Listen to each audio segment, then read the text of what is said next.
Hello, people. It's the Mad Bachelor. I came up with that name on my friend's podcast. Just some guys talking. So I think everyone watching this video should go watch Just Some Guys Talking. JSGT with my friend Christopher Jared Page. Christopher J. Page. Christopher Page. Chris Page. Or just my friend and my brother, Chris. But yeah. I forgot what this video is going to be about. Oh, yes. Free determinism. Free determinism. No, free will and determinism. I believe in the story of life. In Christian theology, in like Greg Boyd's open theism, which is there is a plan, there is a determined course of action, but also free will exists within that plan. That, like, if you watch a movie, yeah, the characters like portrayed have free will, but at the same time, it's a movie. If you watch the movie over and over again, the same things will happen.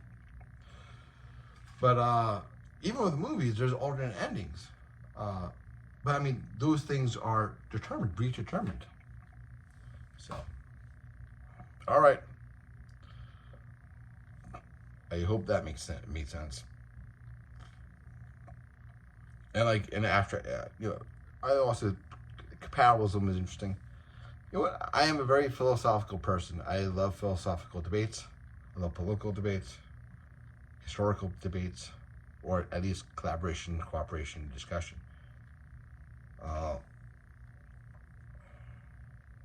I personally been,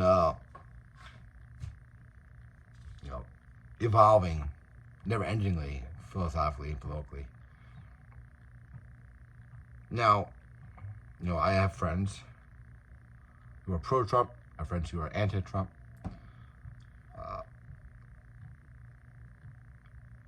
I have friends who wish we should have like no government, no state, no bosses, no landlords, no capitalists. I mean, they're anarchists. I have other friends who are communist. I have other friends who are anti-communist. I have friends who are middle-class liberals. I have friends who are Bernie Sanders progressives. I have friends who are pro-Russia. I have friends who are anti-Russia. I have friends who have a third position or fourth position or fifth position. I have friends all over the spectrum. And also psychologically speaking, I am interested in certain psychological tendencies. Like, I married someone who was, I believe, had borderline traits and narcissistic traits due to a rough childhood. Do I love my wife? Yes. Always have and always will. Even if I do not see her again, and even if, I end up with another woman or other people or whatever, and I have like kids with another woman and have a family with another woman, and I'll have this intense love for them if they exist, which I believe they do exist. But if that's the case, I'll always cherish my time with my wife. I went through hell with my wife. I walked through a fire with my wife. I was crucified with my wife. And it was an important moment in my life, and it impacted me tremendously. It introduced me to a lot of things. I got to go to Maldives because of my wife. I got to go to Hawaii because of my wife. I got to experience a whole bunch of things because of my wife. I enjoyed a married life with my wife. My wife will always be my wife. Even my battles against my wife, my wars against my wife. I learned a lot from that. I'm here today because of my wars with my wife. Everything that preceded this moment, I am here because of it. And every single moment before this is influencing this moment. You can't separate, and that goes back to free will and determinism. I believe that the story of life is fascinating. And it's fascinating to explore the mechanics of life. But life itself is amazing.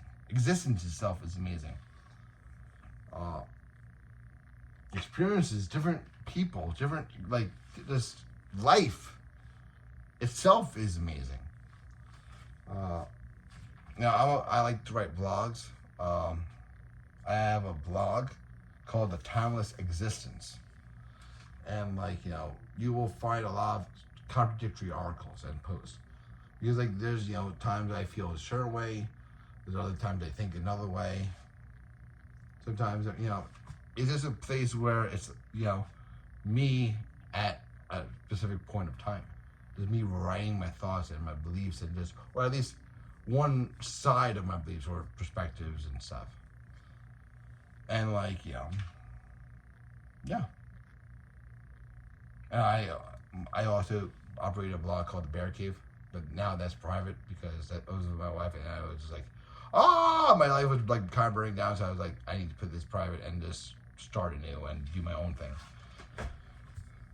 And I burnt my life down because I was this can't stand. This has to change. I need a change, or it's dramatic. It was a revolutionary change. And I consider that moment of time to be a revolution and the start of a revolution.